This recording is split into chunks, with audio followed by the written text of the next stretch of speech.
All right, guys, welcome back. Another exciting episode. We got breaking news for you guys. EYL University is on fire, and we want to make sure that everybody's included. So we have a new promo that we are running, 40% off our annual membership to EYL University, which includes weekly webinars, over 47 past webinar courses that are archived, access to our private real estate Facebook group, access to the book and movie club, and much, much more. So if you're interested, go to www.eyluniversity.com right now and enter code earners for annual membership, 40% off the annual membership. Let's go. All right, guys, welcome back. Earn Your Leisure, virtual edition. This is a very interesting and special episode, something that I think is extremely timely. It's always timely, but especially during this time of social distancing, we talk about, financial wellness and even physical wellness, but mental wellness is something that's not really highlighted enough, and it's extremely important. It all goes hand in hand as far as finances, and being an entrepreneur is one of the most stressful careers that you can actually pick. The number one asset you need is your health. So. So today we're going to combine all of that. We have an entrepreneur who is also in the mental health space. The first time we've ever really covered mental health in depth. Yeah, definitely. And something that we don't talk about in our community enough. So I'm happy that we have somebody here to highlight it today. Yeah, for sure. So David McCullar, out of Detroit. You're from Detroit, right? Yep. What up, though? What up, though? Shout out to Detroit. You got a lot of love in Detroit. Shout out to my boy Ken. Yeah, out in Detroit. You got a lot of love out there for sure. So David is interesting. As I say, he's an entrepreneur, and he has a company called Inception, which is actually a mental wellness. It's a variety of different things. It's a physical facility, and it actually just reading it. I'll let him explain it better than I can, but it attacks it. I don't want to say attack. It approaches mental health from a whole different standpoint. Yeah. I'd like to call it, and maybe you can take. Maybe you guys call it this a wellness enterprise. Well, we call it the first mental health gym. Okay. Mental health gym. Yeah, that's something that. So let's start right there, because that really caught my attention, because usually it's a mental health clinic, mental health facility, even like a mental hospital, right? I've never heard of it, a mental gym. When you think of gym, you think of like exercise and working out, physical gym. So it was interesting when you said mental health gym. So what does that mean? What's a mental health gym? Well, the reason why I came up with the term mental health gym is because I want to normalize the actual process for everyday people to come in and take care of the number one thing we have is our mind, right? But there's nothing for just the everyday average person. When we talk about mental health, we always talk about, the aunt who's schizophrenic or something like that. We go to this very extreme, but we don't understand that 70 to 90% of doctors' visits are due to stress-related illnesses. So all of your issues that's happening right now is based on stress and anxiety. And anxiety is just a symptom of stress, but stress and trauma. So I wanted to create something in my first business, kind of going back in 2007, because I personally suffer from anxiety, depression, and panic attacks. And from that standpoint, I was personally looking for something to help me overcome what I was dealing with. But at that time, there's only two resources really available to us. Typically, it's talk therapy, and the other is medication.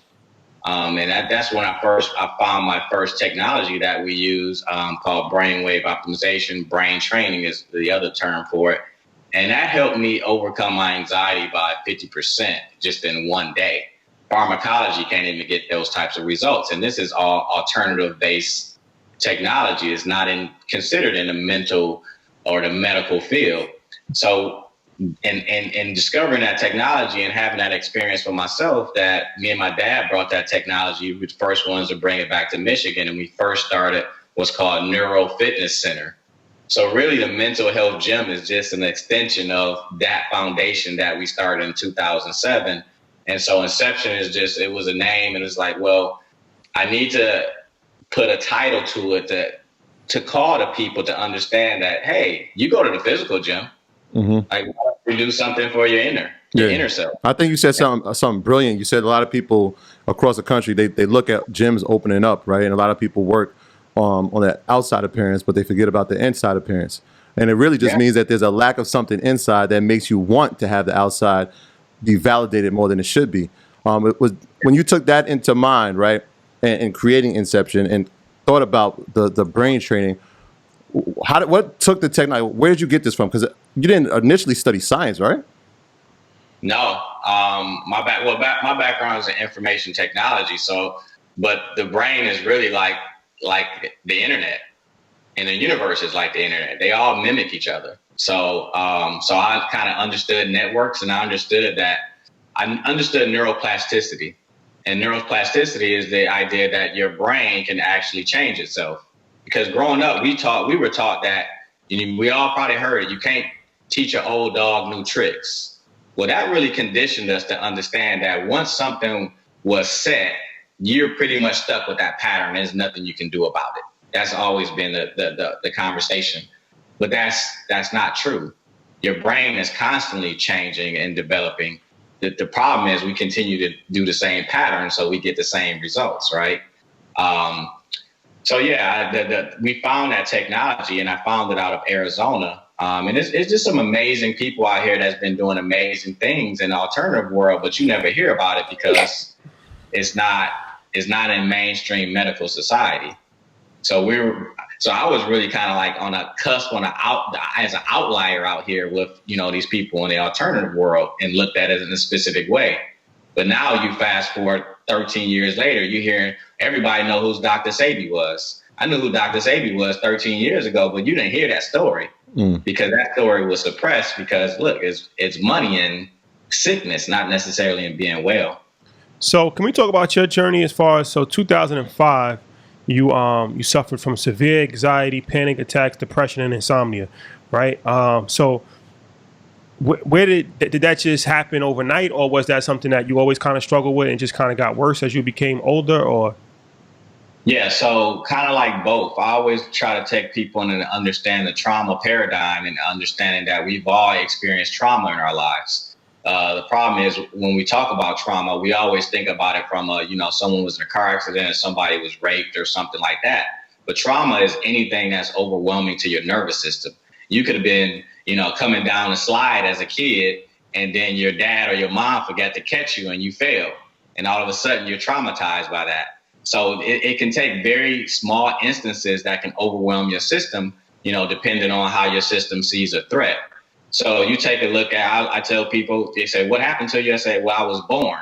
The moment you're born, your trauma clock starts ticking. You start to, experience world in an unsafe way. And anytime your brain feels unsafe, it's going to go into the fight, flight, freeze response to protect you.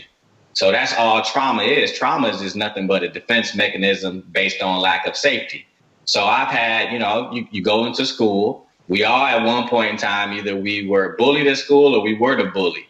And those two things stem from, a lack of safety, right? So going to school, you have instances at school, and then growing up, I was in a couple car accidents, and really is no one event for me that took me to that one place. It just was accumulation of everything to the point where now my system can no longer adapt. And now I'm having panic attacks and anxiety and depression. But when people come to me and they say they have these symptoms, I always go back. Okay, what happened before? What happened when you start getting these symptoms? And you can trace it back to that trauma. So you spoke about as far as a technique. I forget what it's called, but it's the brain. It's an alternative. Yeah. What exactly is that? So brain training is a computer software. Is the technical term is called neurofeedback. Neurofeedback had been around for 30 years. So back to that trauma concept where your brain is going to go into a state of defense based on what you're up against, right? And it's going to protect you. Now, this is all instinctual. It has nothing to do with you. Your brain is going to react, just like if it starts to get warm in this room, in your room, you may start to sweat, but you didn't turn the sweat glands on, right? Like, so your body is hardwired and coded to protect you. But after the event is over, after the stressful, traumatic event is over, your brain becomes locked down in that pattern, still protecting you from stuff that happened years ago.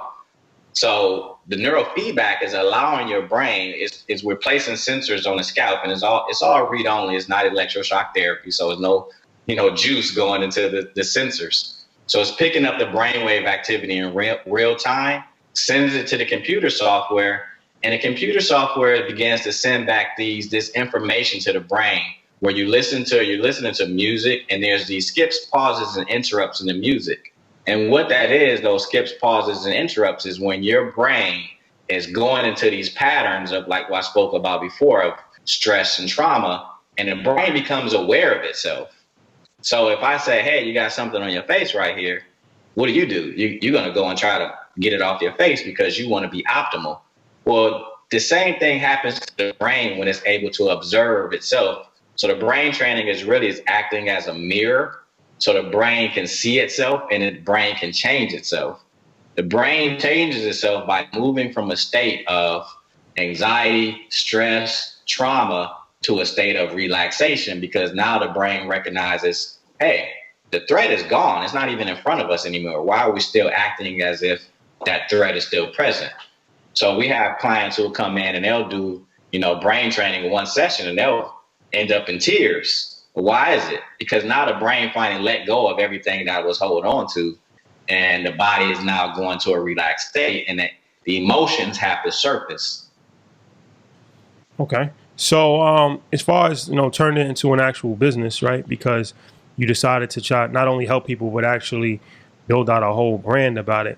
What was the deciding factor, and how did that come about? As far as, all right, so you had some issues, and then you actually seeked help yourself, and it worked out for you, and now you actually want to turn that into something where you're helping other people. Like, what's the process into actually incorporating it and actually making it something that you want to make into an enterprise?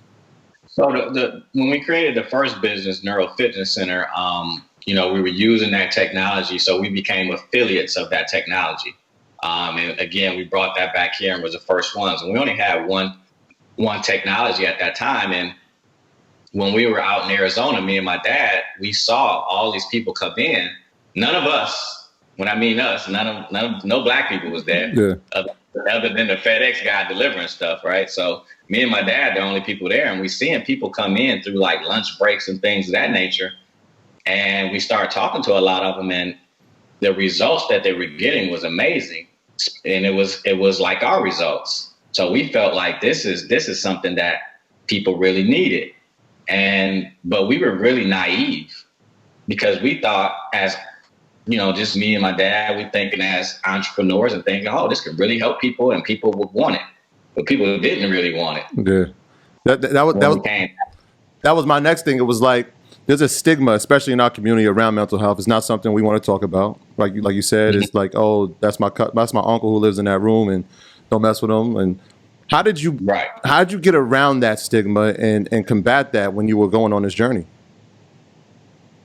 Honestly, I didn't even recognize the stigma.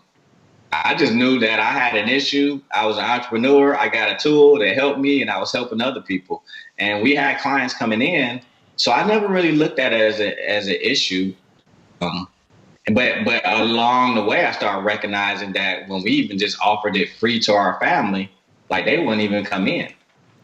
So it's like, what's wrong? Why don't you come in?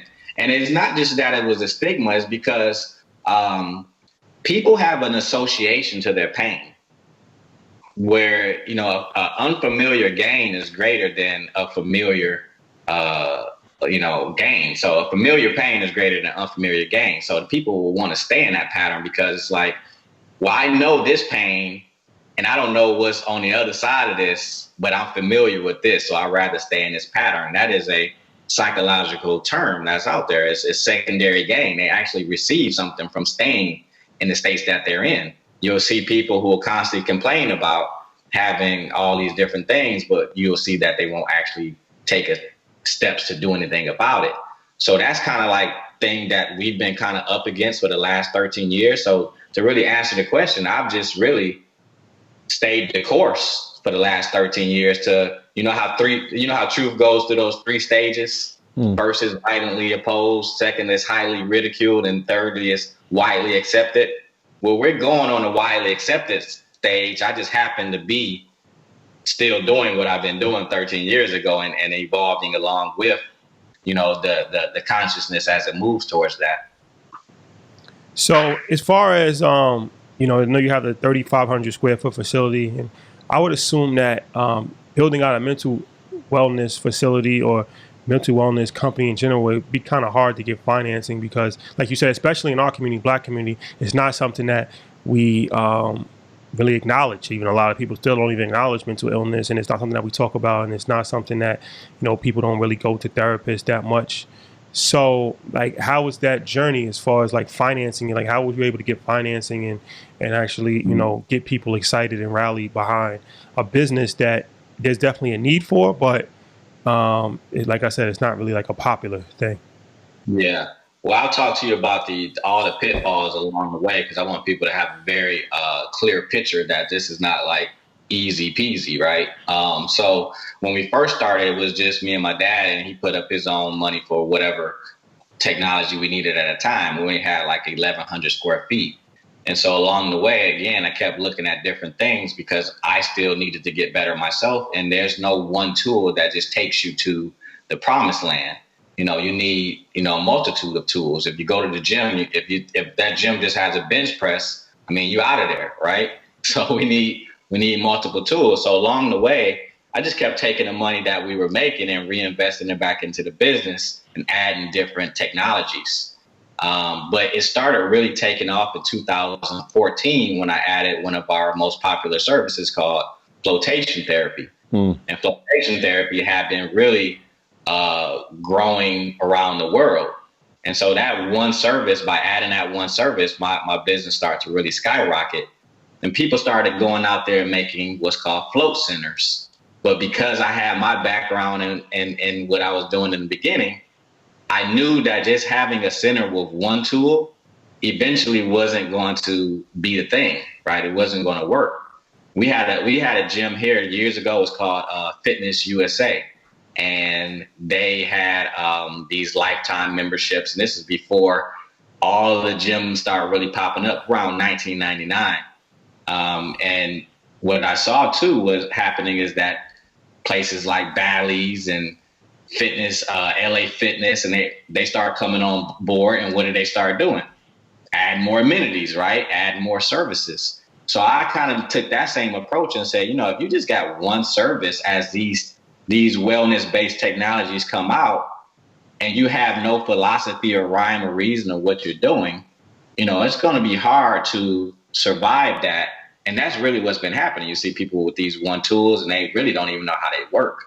So I had the framework and understanding of what it is that we were actually doing, to the point where I had a medical doctor come and do some floating, and he said, I want to open up something. And this was with our Neurofitness Center business. And we went and opened my full-fledged concept up in Ann Arbor. So we did that, and that's how I actually, that was an investor that came in that put that money up. But then we started having problems with that investor, and we had to go through a lawsuit with that investor. And next, I'm out of that location, long story short. So anybody who thinks about going to sue someone, specifically if it's a medical doctor, if you're of color, that's probably not the best thing to do. You're probably not going to win that fight. But in not winning that fight, it was a great situation for me, because I had already learned, how to do a build out. And I already had multiple people coming at me wanting to do more things because they saw the model that we had and understood it. And so I moved away from that and started fresh, and just started Inception as the beginning of something new. So at that point, you have the brain training and then the flotation therapy? Like 6 different services at that time. Okay. So my quick question about the brain training is, I want to know the difference between that and meditation, or are they combined? Like, what's the differences there? So meditation is simply closing your eyes and observing yourself so that you become self-aware of your thought process, right? Mm-hmm. Well, meditation can be really hard for people whose nervous system, again, you're stuck in that fight or flight response. that fight or flight or freeze response. So when you close your eyes, you try to meditate, it's like your mind is just racing, and you feel very overwhelmed by trying to meditate. So the brain training is not necessarily a meditation tool. It's really, and this is what's trying to take place with meditation as well, as just a slower moving process. But brain training is like that meditation on steroids, where it's deactivating your autonomic nervous system, which has to do with that fight or flight response. So when it comes to mental health, I don't look at it from a psychological standpoint. And that's where most people look at it at. And your authorities on the subject matter shows you that these are brain body issues that we have within what's the mental health is brain body issues. So again, that brain training is really looking at the structure of your brain and body and deactivating that versus having it go after you in a conscious way. So did that make sense? Yeah, man. The issue is in the tissues, right? Issues in the tissues, absolutely. So you said, so I want to go back to the gym. So that's interesting though, because gyms, they do have a unique business model. And like you said, I mean, they have different things. Like you go to a gym and they might have a yoga class and they have a spin class. They don't just have just one thing. If it's a good gym, like they have a variety of different things. So for you to open a mental gym, it makes complete sense that you actually offer a variety of different classes and things like that. So from a business standpoint, do you run it the same as a gym? Like, is it a monthly membership that people pay like per month, or can they pay like a la carte? Like, okay, I want to go to this class, or I want to go to this class. Like, and do you have to go to classes every week? Like, how's that? Well, all of our technologies are really kind of plug and play. They are class based, so you come in and how we've structured it with the circuits, our total life reset circuits is three technologies, 3 services within a 90-minute time frame. And we have a set price for that. We had a membership model too, where people can come in and get that same circuit once a month. And so we have 2 different circuit tracks as well. So really what we're doing is taking all those years of everything I've learned and simplifying it and saying, hey, this is what you need to come in and do and why. Versus you trying to figure out, you got 6 different technologies, what do I do? You ever seen the people at the gym and you see them on these videos where, they like funny videos, people on workout machines, and they're doing crazy stuff because they don't know nobody taught them how to use it, right? Mm-hmm. Think about what we do in our technologies. People don't know really why they're using something. So we want to guide them along the process. And so this is something that we're constantly carving out too, that understanding for ourselves and for them. And that's the philosophy of it all. All right, dope. So in the next segment, we're going to get into some more details and, find out some more information for sure. All right, so in this segment, we're going to talk about a few different things. But one thing that I'm curious, and I'm sure a lot of people might be interested in nowadays is the mental effects of isolation and social distancing. This is something that we've never really seen on a large scale, but it's been scientifically proven that humans for the most part are social creatures. Whether it's attending a religious institution, or whether it's a church or whatever, or going to school, going to work, everything. For the most part, you're always congregated around people. Even if you're an introvert, you still go to school, you still go to work. Like, you have some kind of interaction. This is like the first time, and I can remember probably in modern history where everybody's been isolated for a long period of time. So, what do you think the mental effects of social distancing will be on people? Lowered immune system and high trauma, because 2007 I heard a story, and I don't have the exact source of this, but they were telling me that, so if let's say there's a pool of fish and one fish diverts from that pool and that there's an earthquake. Well, the pool of fish together collectively survive that earthquake. That one fish that went off dies. Why? Because it's group economics, it's group energy, it's group currency, right?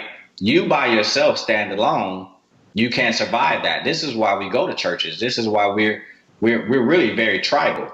We are more stronger together than we are apart. So the social distancing effects I mean, again, it's our brain is literally reacting to this. Our brain is reacting to lack of touch too, because touch is huge, and we don't don't even talk about that. So specifically as being men don't really get touched. Why do we think we always after sex? We don't really get touched. Would you get a handshake from your brother or something like sometimes, but you don't really. It's not like many people hugging you, right? So I think that we're going to see some major deficits from this in terms of just mental, emotional, and physical because of, again, distancing and constantly seeing trauma over and over again by constantly watching the numbers. And, in Detroit, a lot of people have died. So to keep seeing that, people I know, people who I went to school with, parents and things of that nature, that's very traumatic to be watching that. So I think that it's going to be worse than the virus. Yeah. And I work in elementary school, so I'm always thinking about the mental well-being of the children that are going through this, right? I have a son who's in kindergarten.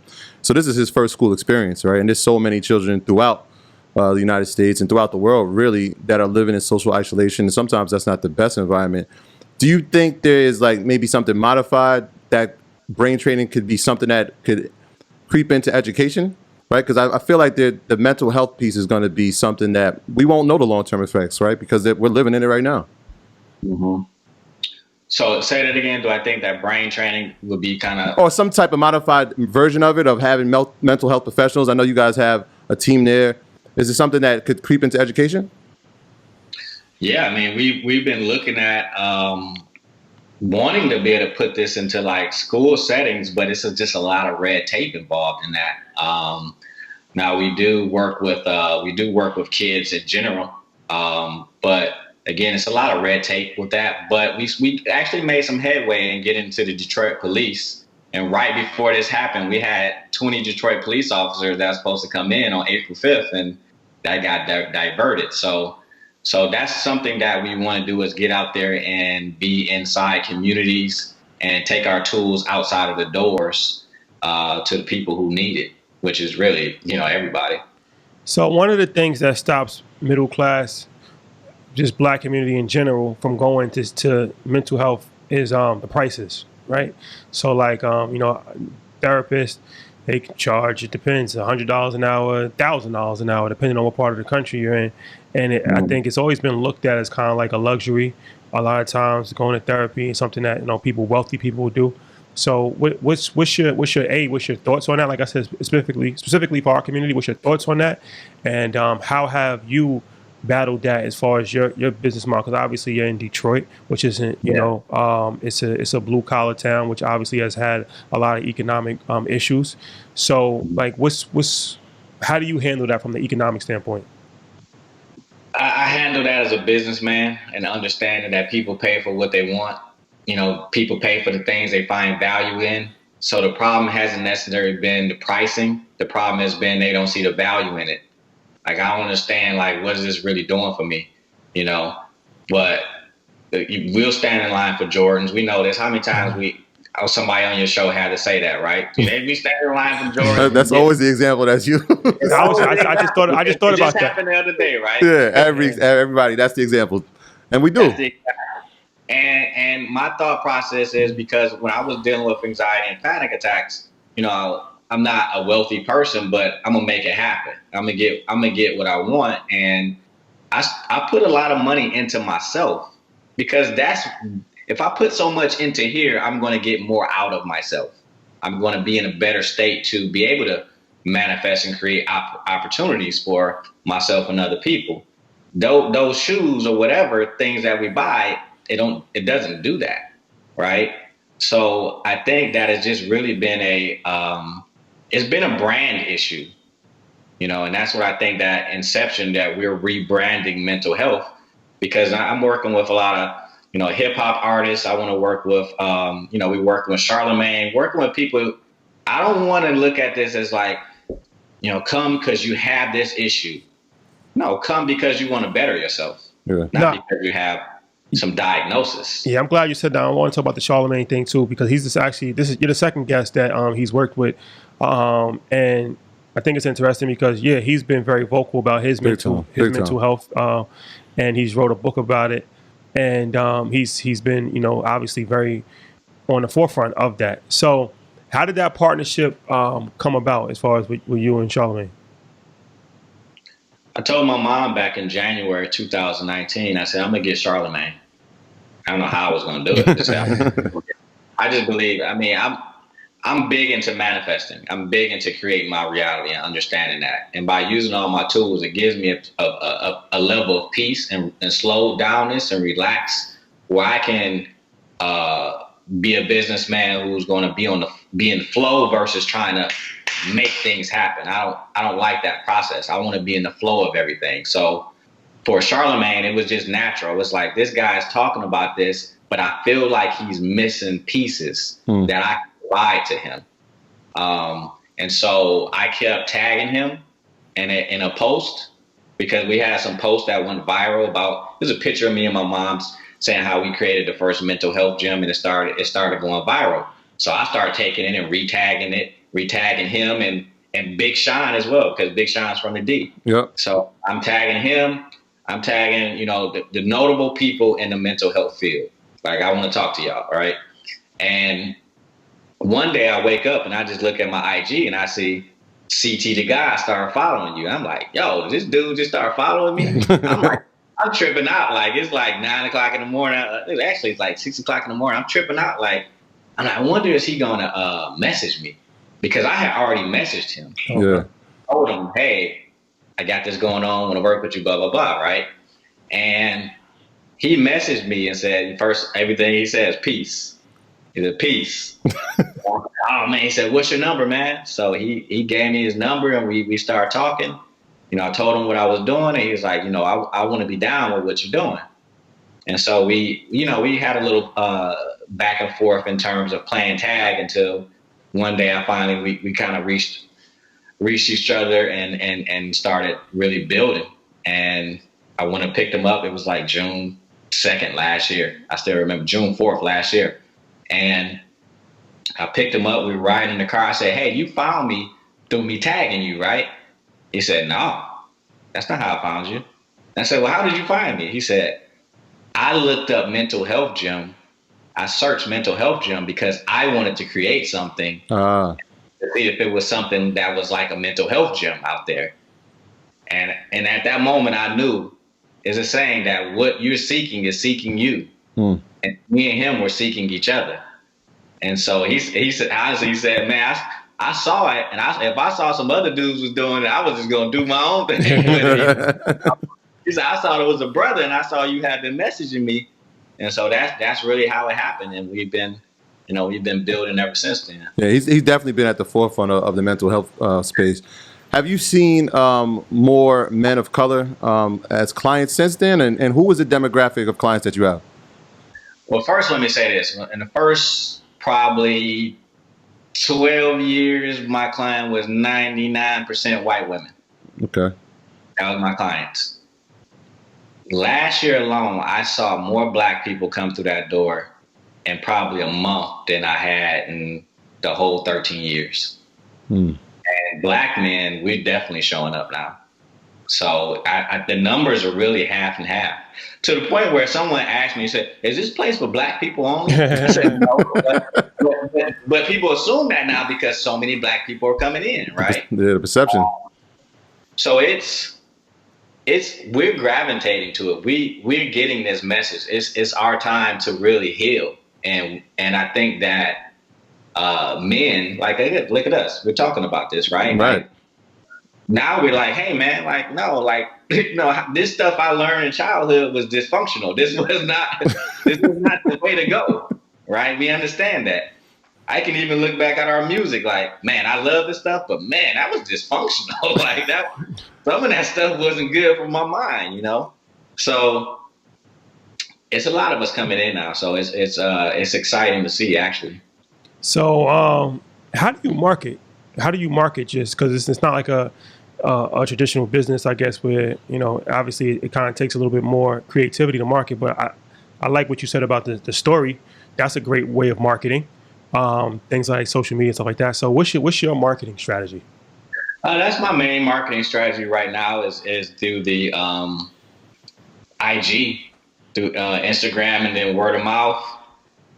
And then I do have I think we have around 20 to 30 ambassadors. I started really connecting with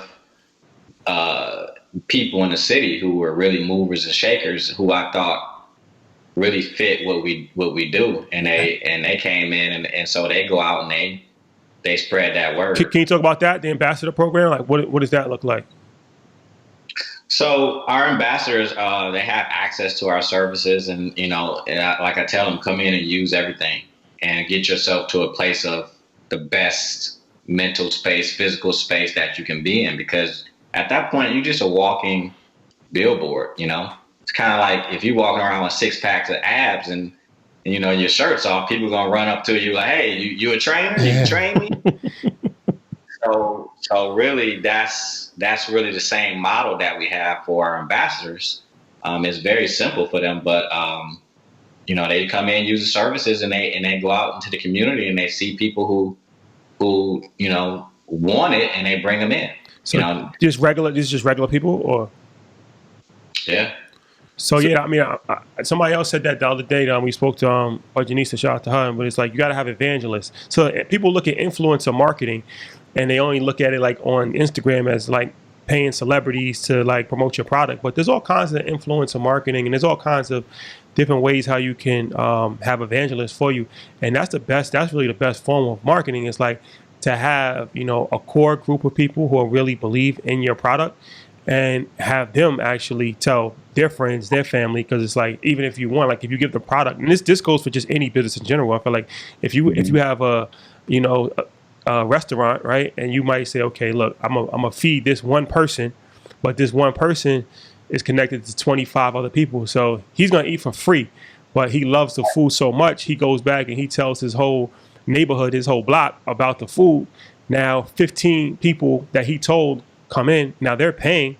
It's worth it. And I think that for entrepreneurs, like I said, that's a valuable lesson just for entrepreneurs in general. It's never definitely the strategy. Yeah.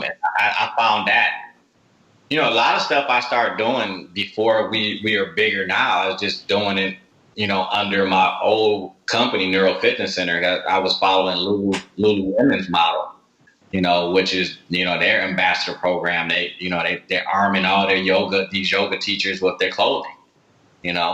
That's how Lululemon really got to that place that they are, is through a really strong ambassador program. Yeah, you're the leader of this mental health gym space, right? So I'm thinking, and even you said Charlamagne searched it. Have you seen anybody try to create it or replicate it or come into this space? Are you seeing more people doing that? I mean, people will come into the space, and again, like I said, they'll put a bunch of technologies under one roof. And then they'll hear me get on a podcast. Like I did a podcast with a guy who had a floating podcast just for floating. And I came on and I started talking about everything I'm talking about: trauma, fight or flight response, all these different things. And he said, "Wow, we never heard of that before." So I'm like, "So what are y'all doing?" Like, what are you doing with the tools? You don't even know. It's like you give a baby grand piano to anybody, but that don't mean they're gonna get on there and play it. Yeah. Right. So for me, the brand and the philosophy is what Inception is, not so much we put all these tools under one building, because I've had more tools at one point and pulled them out because they didn't fit the rhyme or reason. So I'm kind of ahead of understanding how the pieces work and why they work.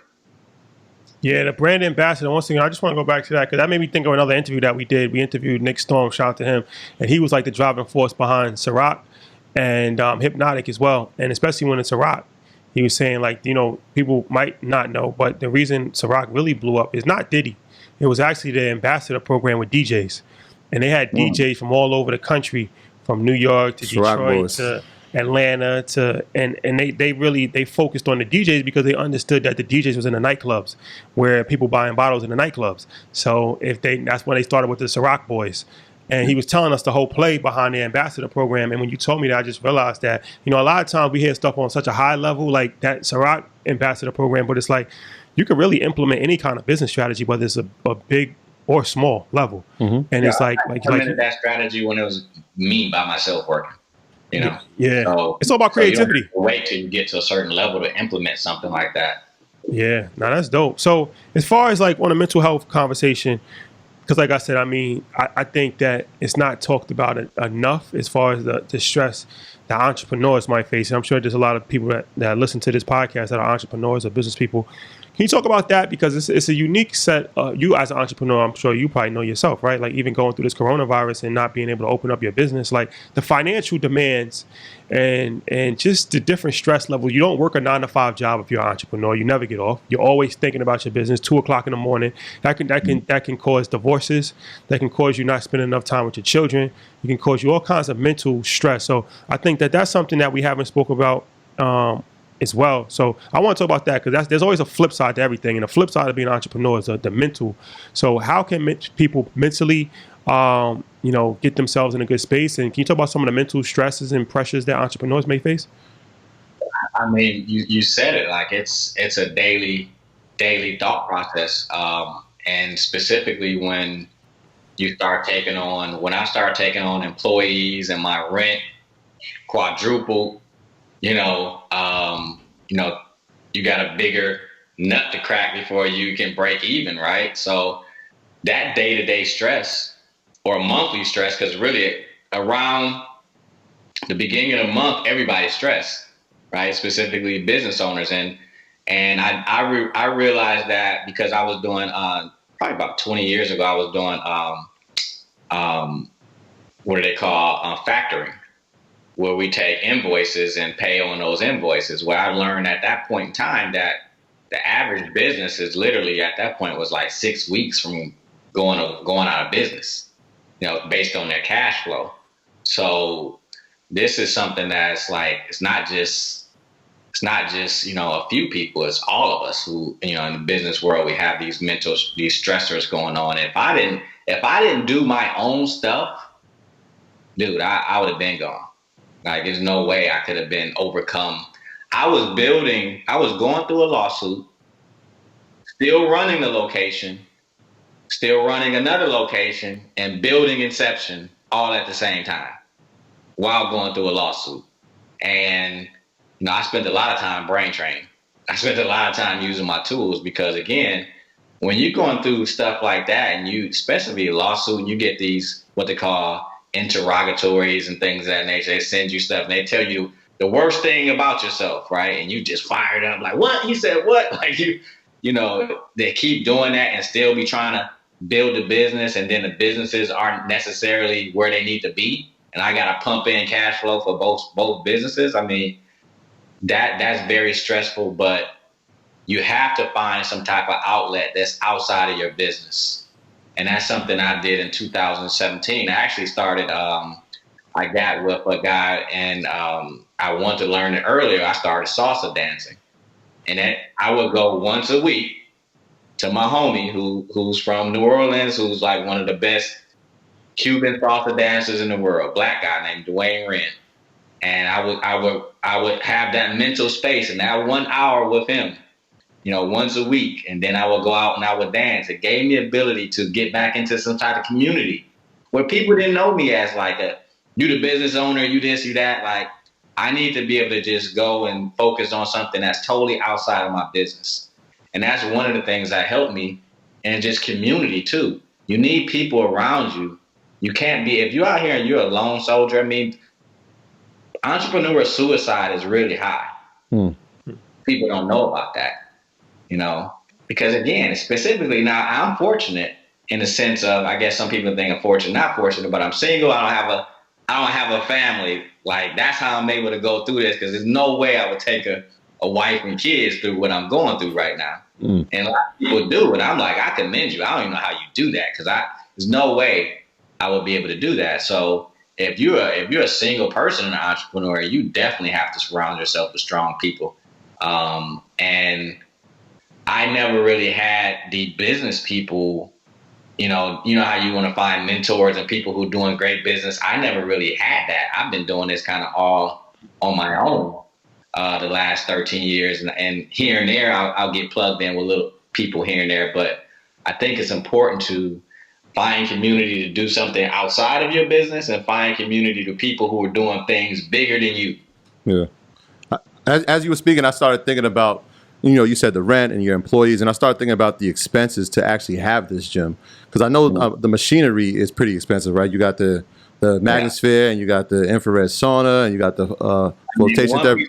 One piece is $50,000. One piece. Which one is that?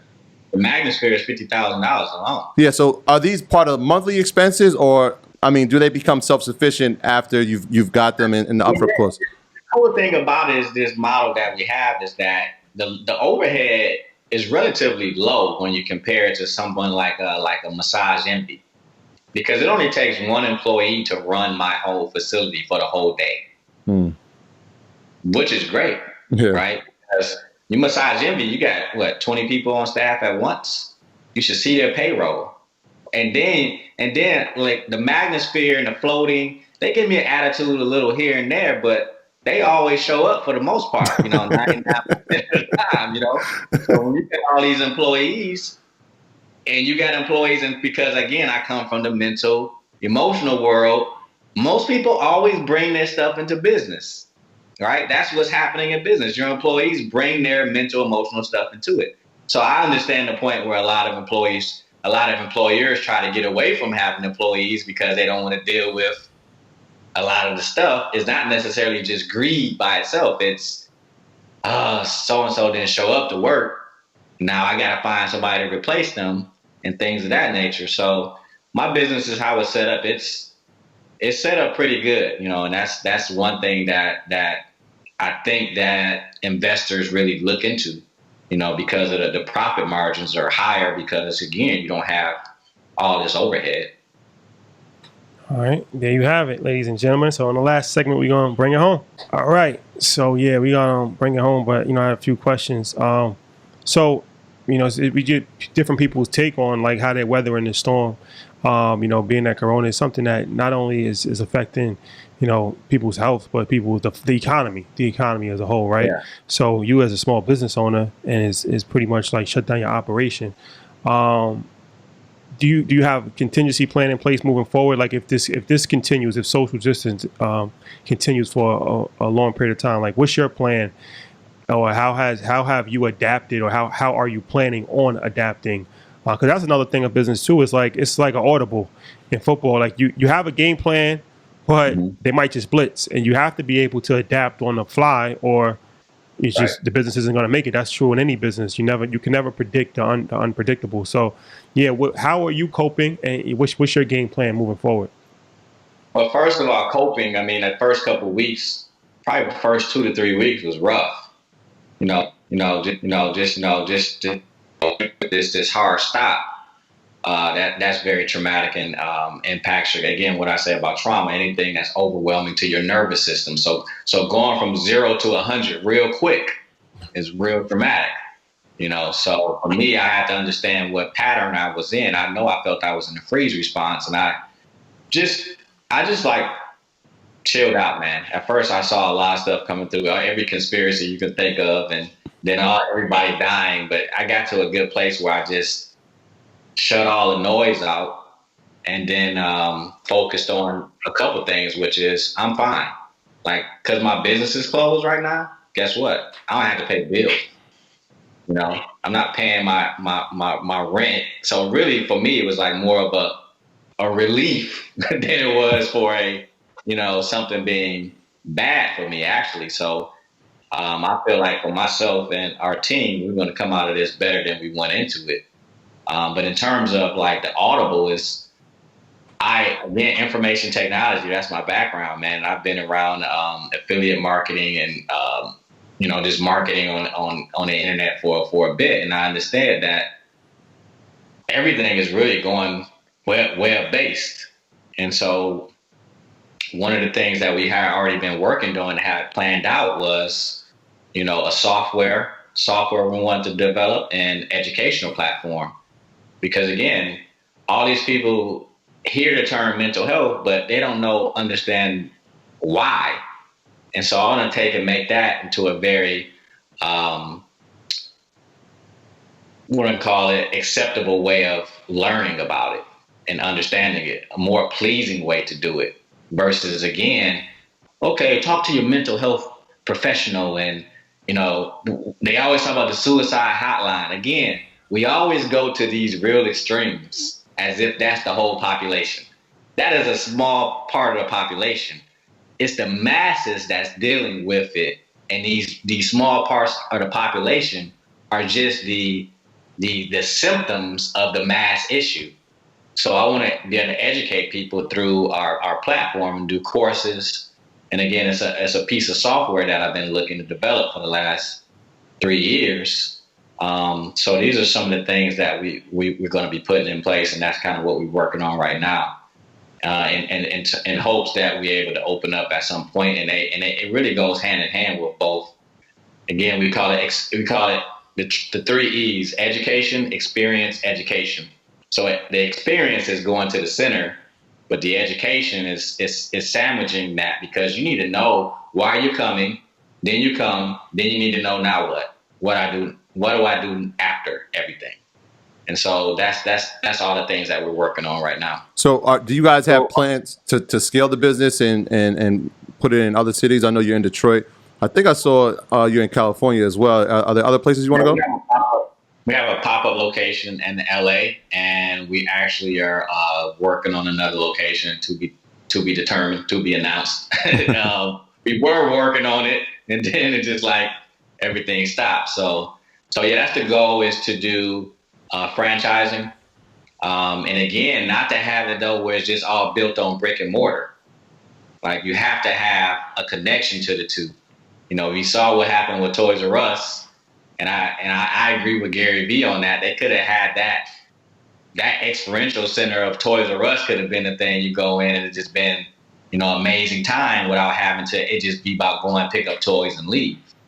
Like, you have to, Inception really is going to be not just the center for coming and do services. It's community, it's understanding. So having that community and then wrapping it up with the education is what we're doing. Yeah, I completely agree. I always say all the time, if you don't have a business, if your business, I always say all the time, like, brick and mortar isn't dead, but if your business doesn't have a way to make money online, you don't have a business. And this only accelerates that at this point, because it's like, it's hard enough to run a business, let alone with all the variables that come with just having to operate brick and mortar. Like, you have to have some kind of system in place, whether it's an app, whether it's social media, whether it's a website. Like, you have to have some kind of virtual system in place. And so yeah, it's encouraging to hear you say that, because yeah. Well, information is the new commodity, right? It's the most valuable resource at this point. Content. So Disney was smart. They went and bought up all the content. So Disney World is like, yeah, it's cool, but that content is what, you can put out one movie and you're making $1 billion, right? So I look at it from that standpoint. I also look at it too from the McDonald's standpoint, in terms of, doing brick and mortar and owning the real estate. Super Size Me came out and everybody thought like, oh my God, that's going to kill McDonald's. McDonald's like, we own all the real estate. Yeah. That's not killing. That was in the movie. The founders, they said, like, when Ray Kroc, he realized, he was like, McDonald's isn't a food company, it's a real estate company. And when they realized that just changed the whole direction of the company. Right. Recognizing what business that you're in. So I think that for us, we have that understanding for sure. So if I'm just coming off the street and, I've never been to any mental health facility, anything like that, and, I might be suffering from anxiety or, some kind of issues, and I want help, right? Can you walk me through the process? Like, do I just walk into the center? Do I get evaluated? How do I know which program works best? Like, can you kind of walk me through? Yeah. So that's a great question. And we simplified that, to the point where you don't have to come in and understand, what you need to do. And you're going to come in, you may have anxiety, you may have depression, you may have insomnia, you may have all these different symptoms, but we have the philosophy of psychological injury versus chemical imbalance. You've all heard of chemical imbalance, right? Well, you got a chemical imbalance in your brain, but that actually there's no peer reviewed study that can ever show you that there's any such thing as a chemical imbalance. Because when you get diagnosed with depression, okay, great. How do they diagnose you? Based on a battery of questions. And that's how they do all diagnoses. They're going to give you a chemical drug to alter that imbalance, right? But they never once look at your brain. If you break your arm, you expect them to do what? Take an X-ray. What break is. With your brain chemistry, they never look at it. Right? It's all based on DSM-5 diagnostic manual where they're gonna basically look and see the symptoms you have and say, okay, you got this based on what you told us, right? So for us, we don't look at it from that. We look at it from a psychological injury trauma model. We're understanding that your system is not in a disorder. It's just overwhelmed by trying to protect you. And all of our tools that we have help your brain and your body to come out of that state of protection. So it doesn't matter who comes in with what, X, Y, Z. We know our tools are going to help you on a humanistic level and dealing with your brain and your body. So you can come in off the street, walk right in and say, hey, I'm interested in starting. And we're going to start everybody at the same point, no matter what, because we know this is what you need. Now, some of the services may switch a little bit. Like I'm not putting a 2-year-old in the float tank, right? So we can alter things a little bit, especially with Black people. We got fear of water. A lot of us don't want to get in the water, and so we alter things a little bit to make it to fit you. We're not going to have you do something that you're scared of because you're in there because of fear to begin with, lack of safety. So again, everybody who comes in pretty much kind of go through the same gamut with minor alterations. And two, you have a choice. You have a choice in saying the matter yourself. What you want to start off with. We just make recommendations on what we know is best. Can you walk us through a circuit? I'm really interested in the full body reset because there's a lot of stuff in there. I was like, wow, I never thought about that.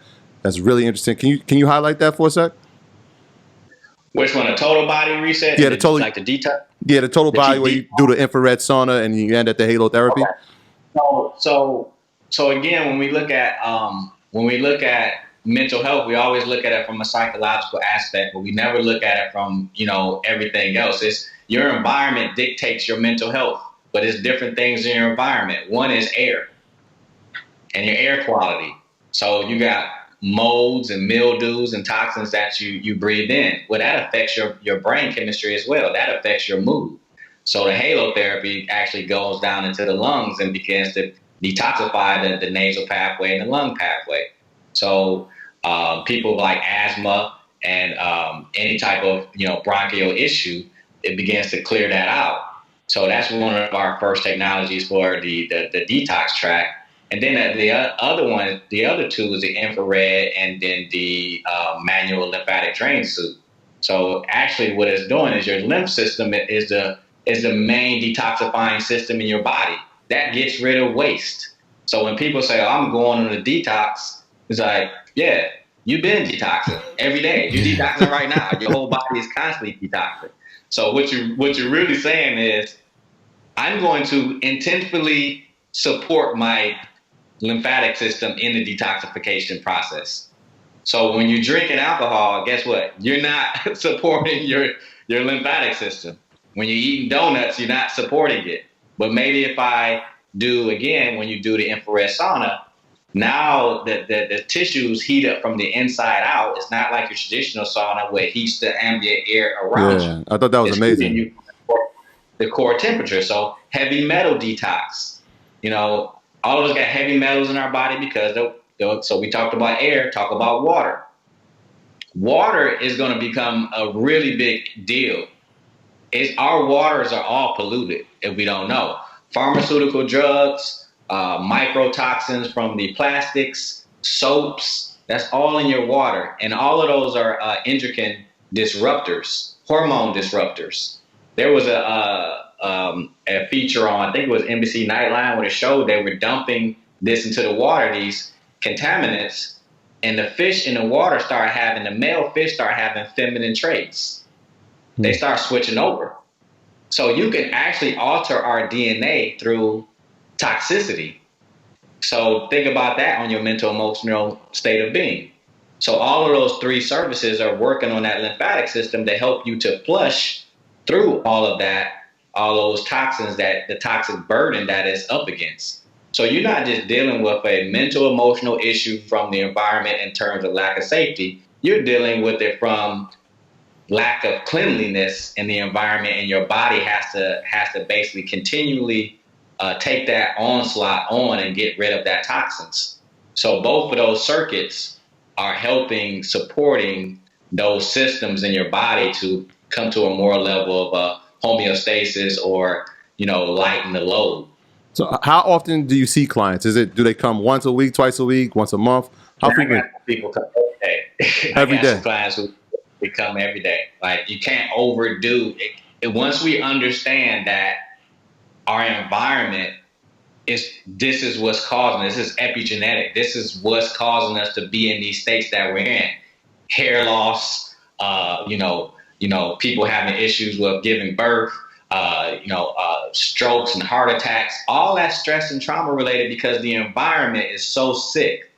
The environment is so sick, again, because you're told that go, forget sleep.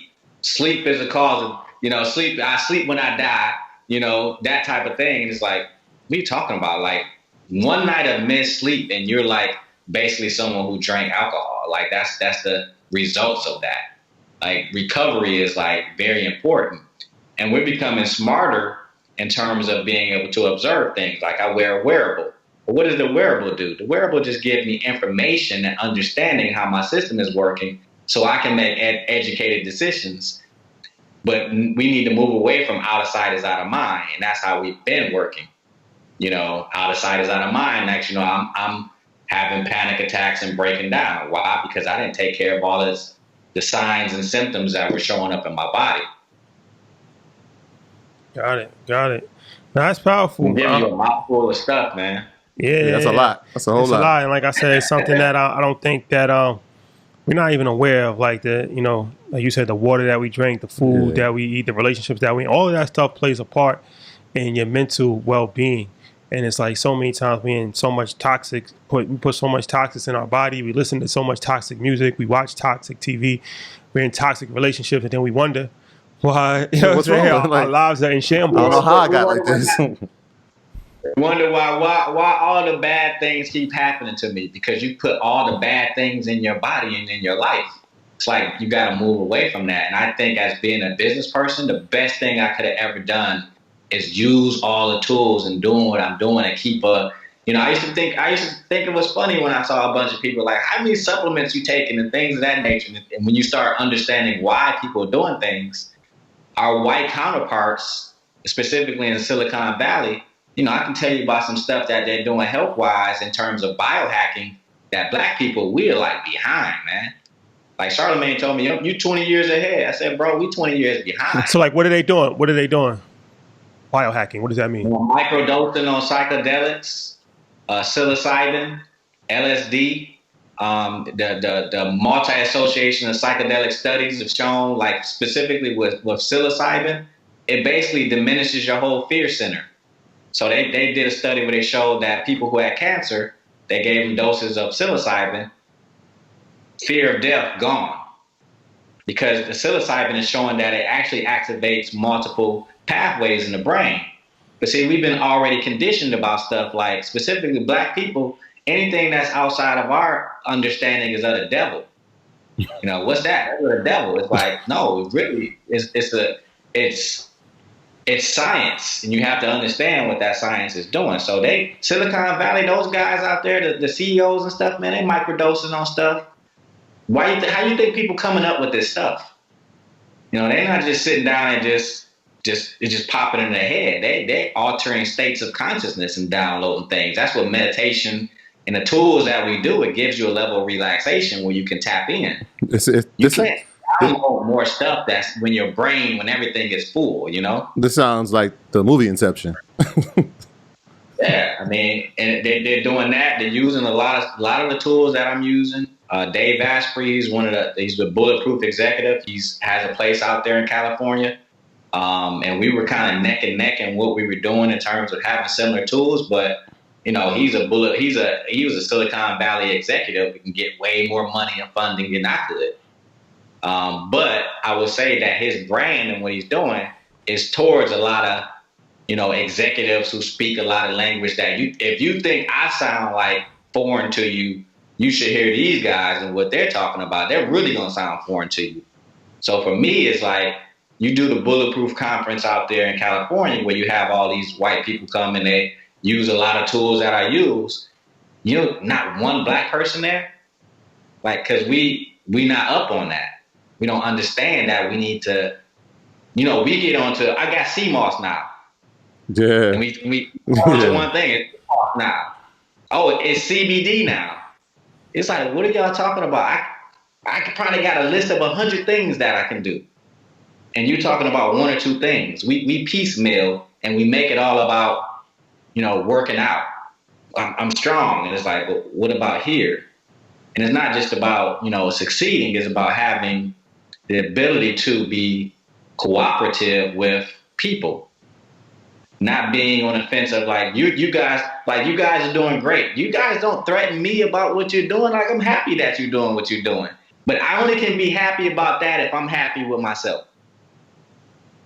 So you have a lot of that jealousy that's been in our culture for a long time because we're not doing what we're supposed to do with ourselves, and we're not really walking in our purpose. And I think by taking care of your mental, emotional health, you get to that. I know you get to that. Nah, David, that's powerful, man. I want to thank you for coming on. How can the people contact you? You want to make people aware of any initiatives, or how can they, any information, website, all that stuff? Yeah, so you can go to our website at inceptionep.com.